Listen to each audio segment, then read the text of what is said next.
So we have some time here now to play a little, to dance a little with where you're at in life, and perhaps to touch in on some of the areas that are in need of clarification or purification or whatever else. Can you all hear me? Okay. So actually I want you guys to be equally active in this engagement. Because as such, actually, I could just go to the pool with you. I could go and just play and have a good time with you guys. But this conference basically is for that invitation to touch and investigate areas. So let's do that. Yeah. Yeah. We may need like a microphone going around or something. Okay. Yeah. So if you have anything on your tongue, I invite you to put your hand up. There's one there.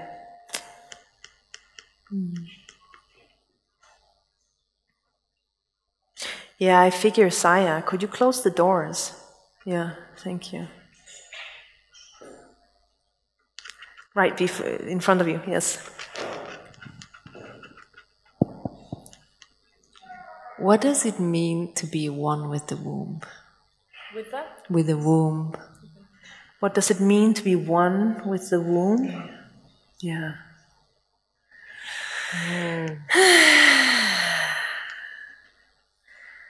So basically in our discovery of the feminine essence,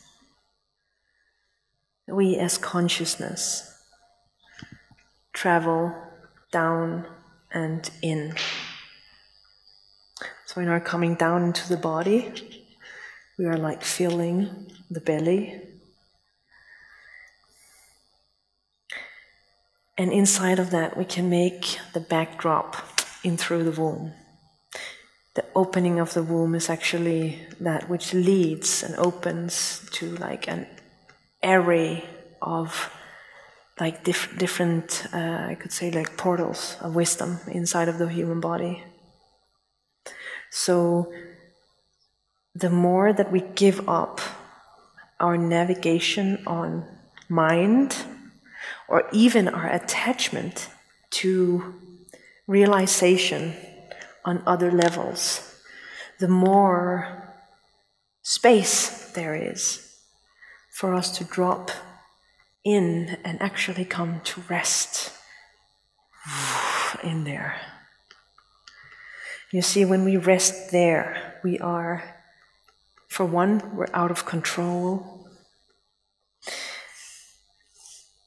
We are enthralled in humility.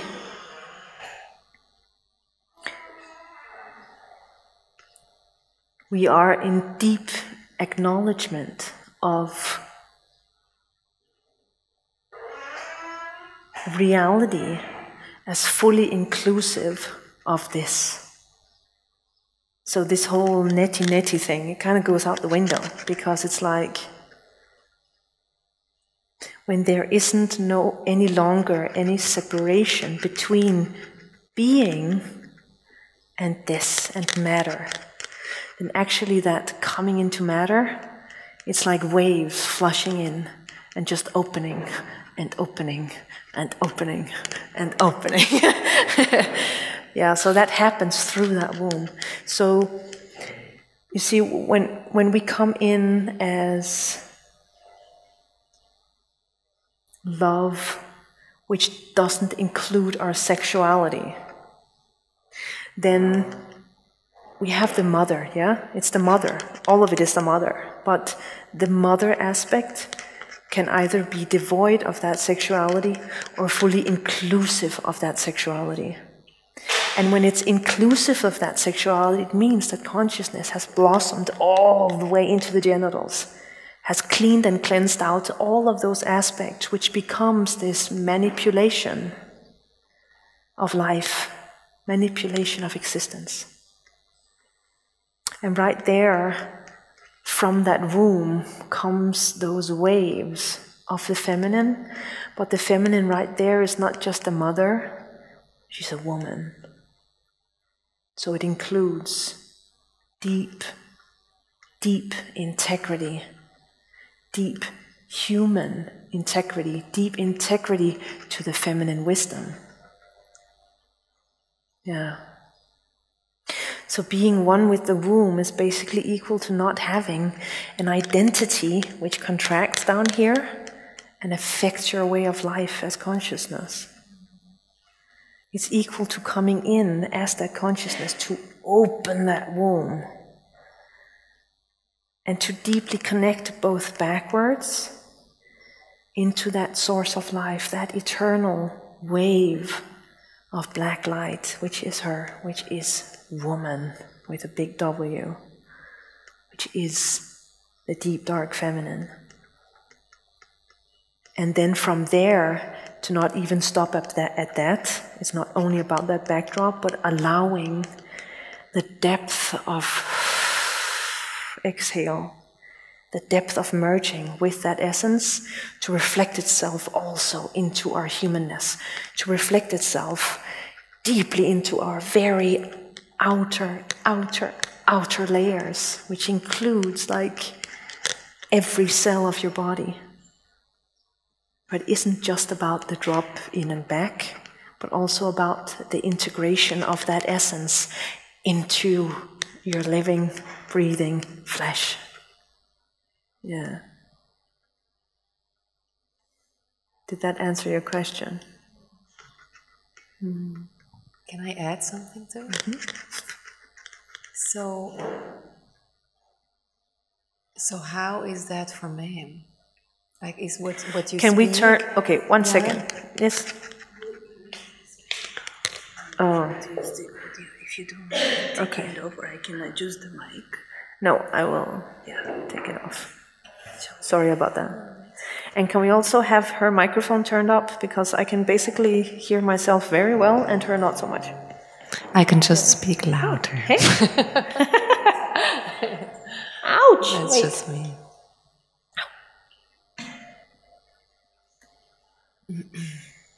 Okay.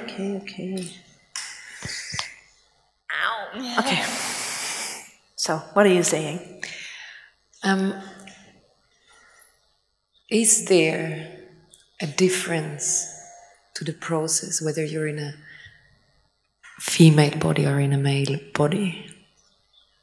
You know, that dropping, Yeah. how much is it linked to having physically a womb? There is a difference and there is no difference. There is a difference in the sense that the feminine essence in all of us awaits to be born. There is a difference in the sense that the woman's deepest resting place is in the center of that womb. And that the birth of that, our birth into that, is exactly what will allow for a turning of everything in a way where the masculine also comes into his feminine essence. And when I say feminine essence, it isn't that it's like that the men become women, it's just that they become also that depth of wisdom, that depth of feeling, which is natural to a woman, I would say. So the woman's center power point is there. The man's is there. In a way, you could say he's dropping from nothing into love, but she's dropping from love into earth. And that doesn't mean that men can't drop into earth, it just means that, as such, women has a little jump start on that, because we're already closer to our feelings than to nothing. Yeah. If it makes a difference, it makes a big difference in the sense that we also, as men and women, we have a different wiring right now. We are meeting the reality that we have, all of us, co-created a reality where our meeting with power is equal, or it's filled to the brim with pain, to say it straight. It is distorted, it is twisted, and it means that we have... Okay, let's keep the door open then. Keep the door open. Yeah. It's distorted and it's twisted because it holds our connection in with power has been deeply enveloped in the reality of our abuse, our manipulations, rather than our surrender. That we've been walking with the masculine part of us, men as women, and actually have suppressed and, I would say, kind of built up the entire planet based on safety from her, in a way.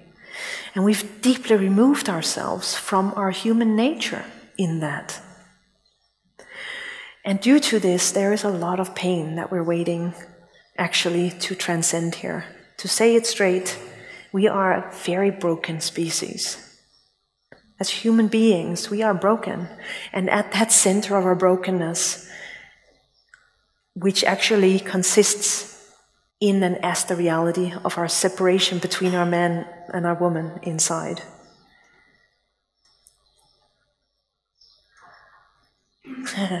Thank you. It's kind of better. Yeah. That division between our masculine and our feminine, it creates, or actually between us as consciousness and that depth, the earth, and being as the feminine, as that wisdom. The separation there has led and is leading this world at large. So to come in, to come truly in, we have to admit to our state of being. And as minds, we cannot do that. As consciousness, we can come into the compassion that we need to grow into a wholeness as human beings. But we cannot do this as minds. We cannot speculate our way to this. We can only come to this through a full agreement to feel. Yeah.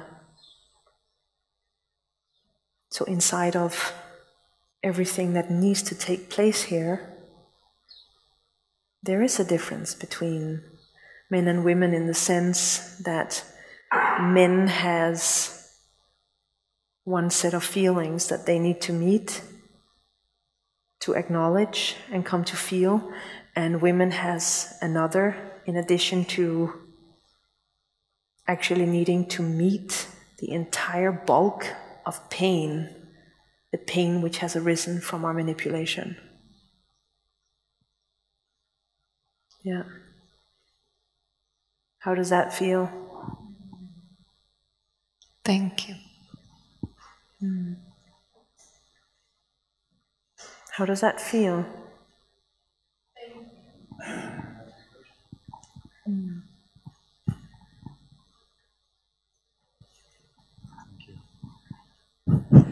For most of us men, we first have to open our heart, which is the most difficult. Now you are telling us that we have to open our heart and plunge even further down. Is that what you're saying?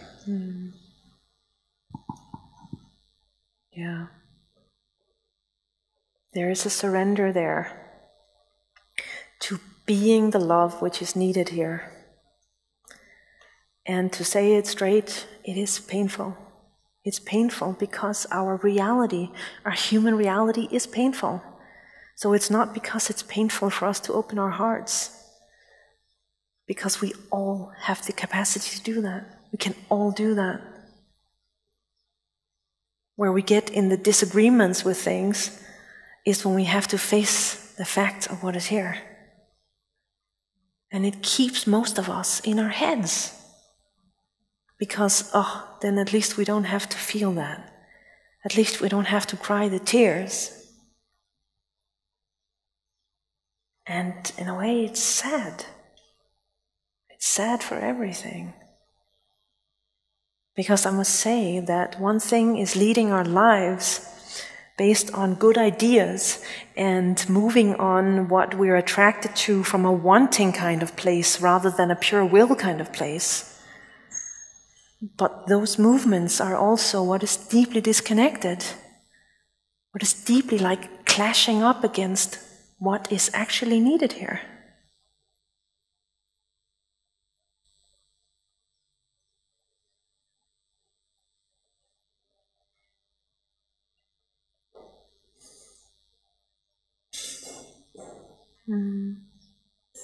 There's just something much more real called for from us. And we can run around in these ideas of following, like focusing on our own realization or whatever. And meanwhile, I mean, Jesus, look, look.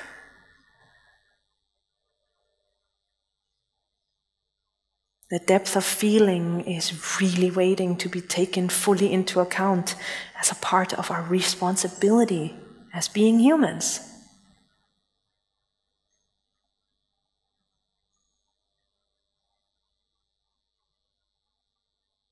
It's wonderful to make love with our minds. It's wonderful.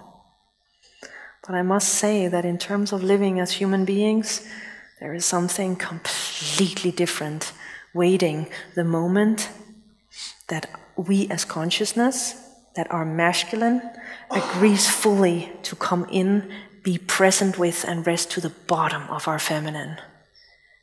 From that moment on, it's like our love is the protector of our feminine. And right there, it becomes the protector of the feminine. And to say it, I mean, it doesn't sound extremely attractive, but I don't like to sugarcoat it. I don't like to. Because to actually face it, it's not fun. And I'm guessing most of you kind of got the feeling by now that actually that part of coming in and coming down, it's not like fun. But the fun part matters a lot less than the answer of dedication and of commitment and of devotion to what is needed now. Needed in the world, yes, but needed for you. Needed in you. From that place, when we as consciousness fully agree to love the feminine in whatever she is, when your body realizes that you are here as love and you're here to stay, that you're not leaving, she will go like this.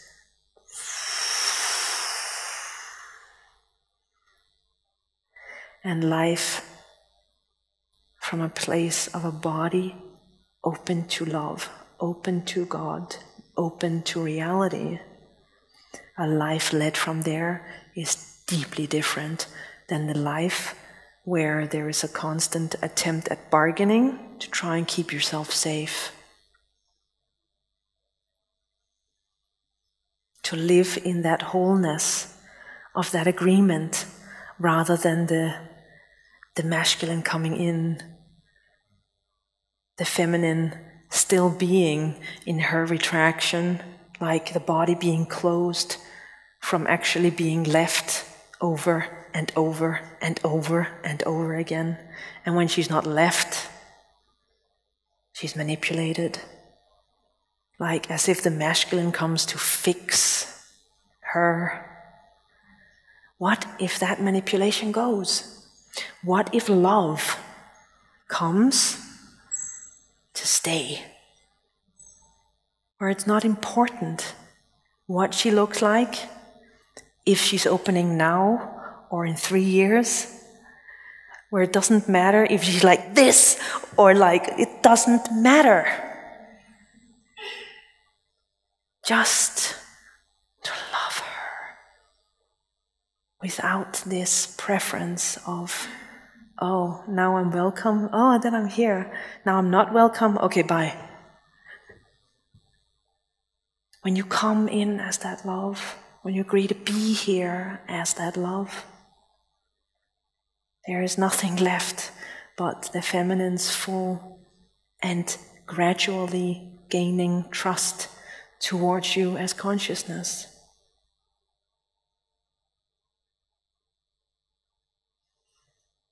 Yeah.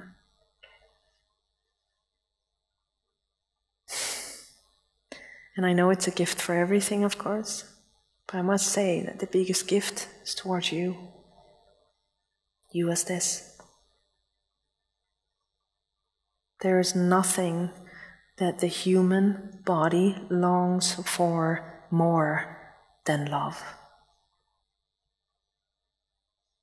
Nothing.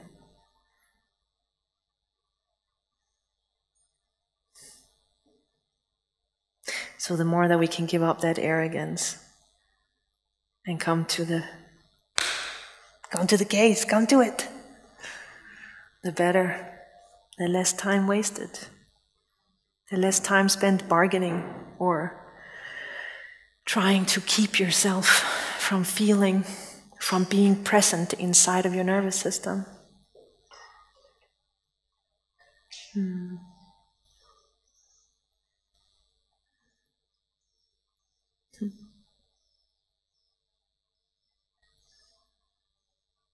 A few hands. Where is the microphone? It's there. I'm curious if you can offer some practical tools or even just some case studies, some experiences you've had, especially in one-on-one, where one person is bargaining and you're trying to shift the dynamic into a feeling rather than from the mind. But obviously, can't do that through the mind, right? So do you have some very specific examples day to day or tools? Yeah. Because I find myself in that position where I want to shift a dynamic, but sometimes me feeling isn't enough. It's not always effective. So how can I shift that? Okay, for one, we have the fact that your insistence as love does everything. Your sturdiness and your strength as love makes the whole difference. From that point on, when you say this, like you talk about a specific situation, there is this, when you choose to become real, and now you're talking about tools, but I would like to take the whole tool thing and like toss it over, because it's not about techniques and it's not about tools. It's about commitment.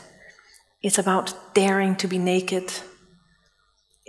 It's about daring to meet the rawness of the pain which is existent in the equation. And it's about a willingness to be vulnerable. I don't know anyone who doesn't respond to vulnerability when it's in front.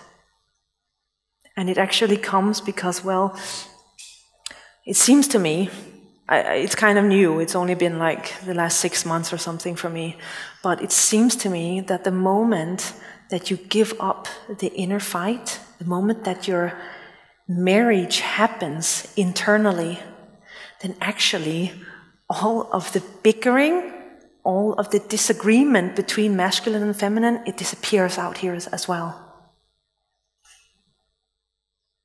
Because it seems to me that the only reason that we get into these is simply because we aren't in that surrender.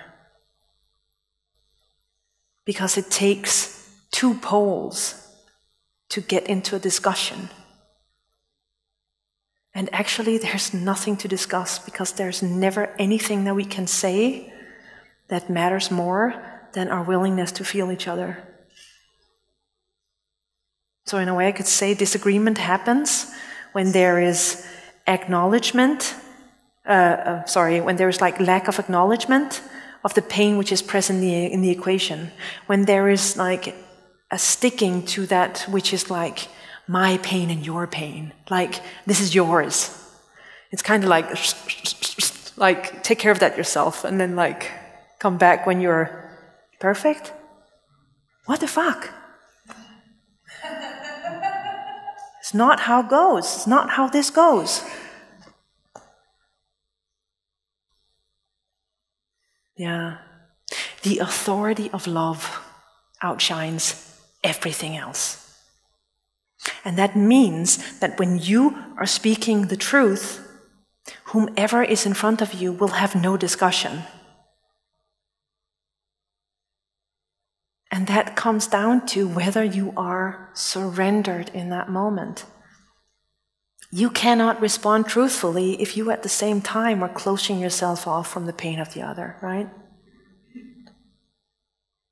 At the same time, you cannot be truthful if you are denying your own pain. So in that sense, you need to let go of that which is constantly trying to pick itself up from or trying to avoid pain. I don't even know how it happened. How did pain become like an enemy? Because what is my experience is that our acknowledgement of surrender, of trust, means that actually there isn't a preference of feeling. Joy is not when I'm like this and not when I'm like this.